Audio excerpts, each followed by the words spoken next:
Hi, this is Ibarionex, and this is the Candid Frame. I want to talk to you about one of my favorite focal lengths, which is the 50 millimeter lens. Now, back in the day, when you got a camera, you usually didn't get it with a zoom lens as part of a kit. You usually had to get one lens, and the most affordable and accessible lens was the 50 millimeter, usually like a 1.8 lens. So, as you were cutting your teeth as a photographer, that was the lens you learned how to see through, how to compose your images, how to see how the camera sees. And then later on, you would add lenses to it. But increasingly, most people, when they buy a new camera, usually are buying a zoom lens and may consider a fixed focal length later. But I wanted to talk about the 50 millimeter lens just because I think it's an interesting way to start learning how to see photographically when you're out on the street. Now with cameras, we have both full frame cameras and we have APS-C size sensor cameras, and then in the case of the Olympus, we have 4/3 format. So I'm going to be talking 50 millimeter in general. Just know that if you're using a full frame camera, 50 is a 50. If you're using an APS-C size sensor and you want to get the equivalent of a 50 millimeter focal length, you'd be using like a 35 millimeter lens, which with the magnification factor would give you about 50 millimeter. And if you're using a 4/3 camera, you double that. So you'd be using something like a 25 millimeter in order to give you the equivalent of 50. But all that being the case, I'm just going to talk 50 millimeters in general. Now, one of the advantages of shooting with a 50 is it gives you the equivalent perspective of what the human eye sees, and it's a good way to start introducing yourself to being able to create images from that perspective, because it's something that really comes naturally. But one of the advantages, I think, of 50 is it gives you a lot of flexibility, and I have chosen some images here that kind of demonstrate some of the abilities that having a 50 or the equivalent of a 50 millimeter lens can give you. Now, here's a photograph by Ron Golda. He shot this on a Canon EOS 6D, shot at 1/3200th of a second at f1.4 at ISO 100. Now, with the 50 millimeter lens, it's a good lens to use because it's not too wide and it's not too telephoto. And when you're shooting really wide with a camera, and by wide I mean 35 millimeter or wider, you're including a lot more in the frame. And as we've talked about in previous videos, it can be very difficult to wrangle all those elements within the context of the frame and have them achieve some sort of balance. The 50 millimeter, to some extent, is eliminating a lot of potential distractions, just because the field of view is a little narrower than it is with a wider angle lens. And as compared to a telephoto, well, the telephoto is even more restrictive. And there you're more often than not trying to isolate some sort of element in the frame. It's one of the reasons why it's very popular for the purpose of taking portraits. But when we're working on the street, it's always about context for me. It is about a subject, but it's also about the environment, the space that they're inhabiting. And I think this shot by Rod is really sort of a good example of the strengths that the 50 gives you. I mean, here we have this really cute girl with these dogs and these puppies, and we get to see her in her interaction with these two dogs in the frame, which is just lovely. But as you take a look at the background, you also get some sort of context. It looks like there's some sort of dog event because we see another pair of dogs in the background that looks like to be a sort of a pop-up tent or something along the lines immediately behind them. There's some vehicles there. There's some other people there. So even though I don't know specifically, it says here, Saturday morning at the old market. So this is probably like a farmer's market that's happening at this particular location. But even without reading what I just read there, you have a sense of where we are just because of these clues that you see throughout the frame. And that's one of the nice things about using a 50 millimeter, is that you can isolate your subject really well, like Rod does here, by using a very shallow depth of field to emphasize the dog and the girl, but you're also including elements in the background. One of the things that's really kind of hard to do, especially when you're using wider angle lenses, is trying to decide what do you include and what do you exclude. And there's a lot of zooming with your feet that has to happen in order for you to make an effective frame. With 50 millimeter, because you're using a narrower field of view, a lot of that is being done for you. You still have to zoom back and forth with your feet in order to make sure that you're including or excluding whatever you want from the frame. But I find that the 50 is a really great way of being able to do that a little easier, especially if you're relatively new to photography. And one of the added benefits of that lens, it's so small and compact. So regardless of what kind of lens what kind of camera you're using, the 50 is a lot less low profile, and quite frankly, it's a lot easier to handle than some of the bulkier zooms that are out there. But I think most importantly, the 50 millimeter eliminates the need to have to constantly be fiddling with the lens, zooming back and forth and back and forth.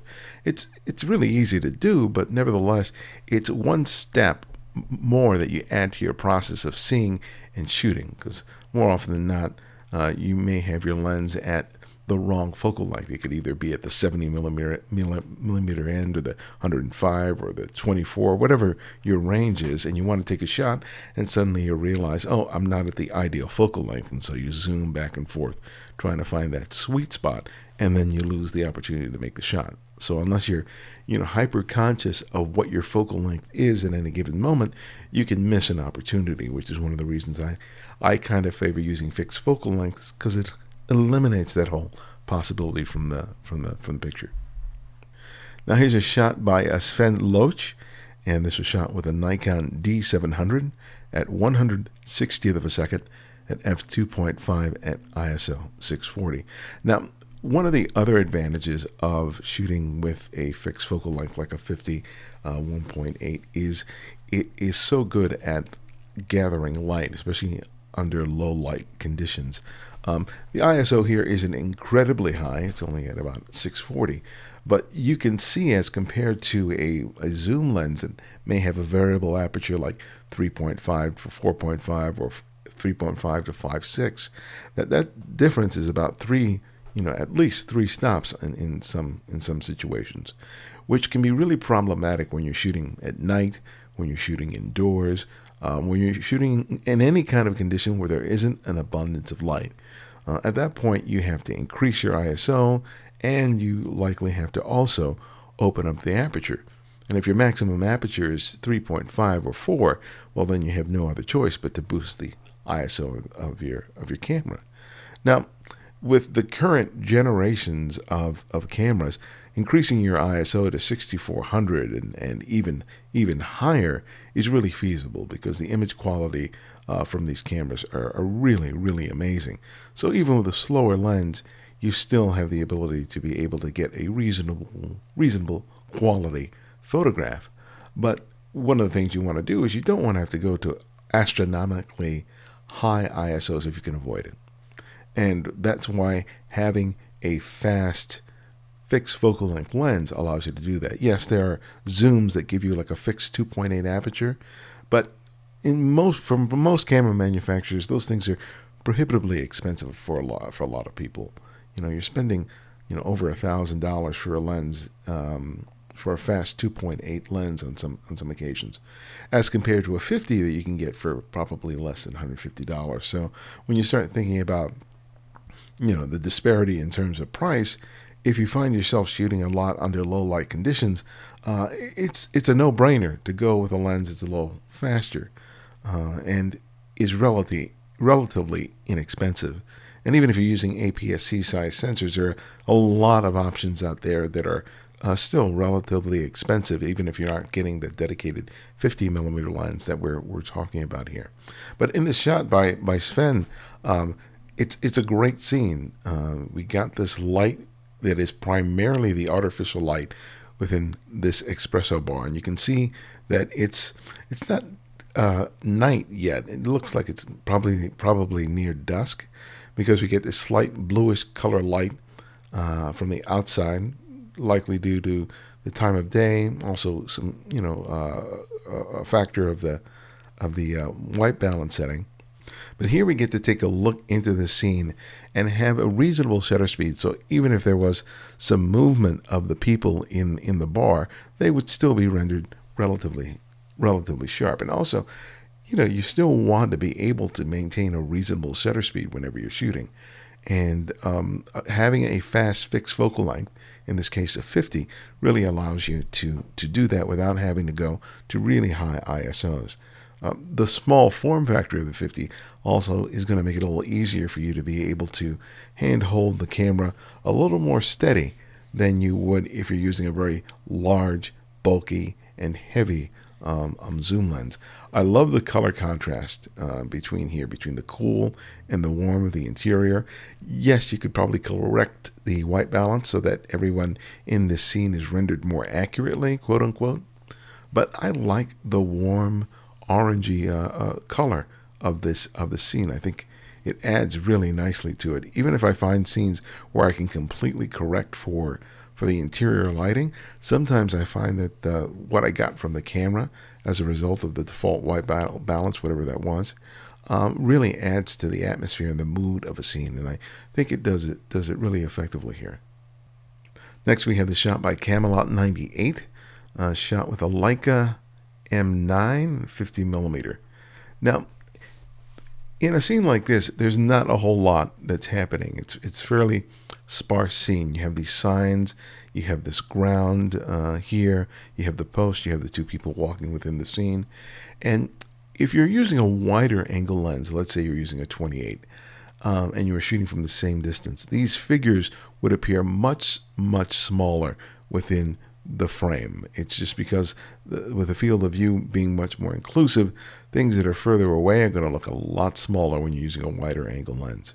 If you're using a telephoto lens, these figures would appear larger, but then you would lose the context of probably the sign. You would probably see the post on which the sign is sitting on, and you would also see some of the ground, but a lot of that stuff that's on the edges of the frame would be completely lost. And again, let's go back to what I was saying before. Context, context, context.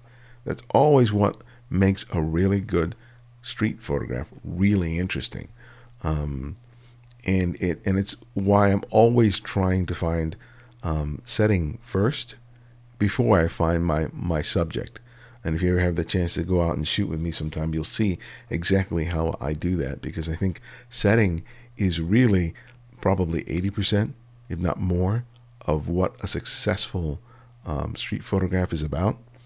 You can have an interesting subject doing an interesting gesture, an interesting expression, but if you don't have them fitting in the environment in a way that's really interesting, pleasing, dynamic, then the shot's missing something. And I think that the 50mm lens provides you a really effective way of being able to do that, because even with the sparseness of the scene, even though we have very few elements here, the 50mm does a great job in terms of being able to create a canvas for this shot where everything here plays a role, from the two figures walking across on the horizon line, the ground, the sign, the post, everything here works really nicely to create a really interesting image. It can take a little time to get used to shooting with a 50mm, especially if you're moving from a zoom lens, but from the people who I've convinced to switch over to using a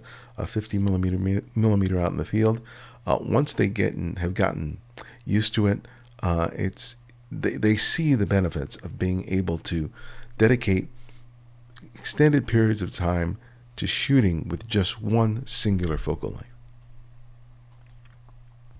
And here's a shot by Noah Stevens, a former guest of the show. Shot this with the EOS 5D Mark II at 1/800th of a second at f2.0. Now, this isn't a street photograph; it's more of it's a portrait. But I wanted to include a portrait to show you guys why the 50 is so versatile. We talk a lot on this YouTube channel about street photography, but one of the things that I also do is street portraiture. And a 50mm can be a really great lens to be able to make interesting portraits. Now, I know some people say that you should use a longer focal length like 85 or 105, that those are sort of perfect portrait lenses, that the 50 millimeter introduces some distortion to the face, especially if you're very close. That's true. But if I'm going to be out on the street with one lens and I want to have the versatility of being able to do a variety of different photography, I'm not going to be walking around with an 85 millimeter lens. That's going to create very different shots from the type that I personally favor. So despite the caveat of the fact that this 50 millimeter lens may introduce some distortion, facial distortion, if I'm too close to my subject, that's something I can work with. I understand that, and I use it to my advantage, and try to make sure that I don't make it a disadvantage when I'm making the shot. But Noah here has been using a 50 millimeter lens for quite a while now, and if you just check out his work, he uses that 50 millimeter lens incredibly effectively, especially the shallow depth of field. And that's one of the other benefits of the 50s. Is if you're using a 1.8, or if you can afford a faster lens like the 51.4, you're able to isolate the focus to just this almost sliver thin depth of field that blows out everything else in the foreground and the background.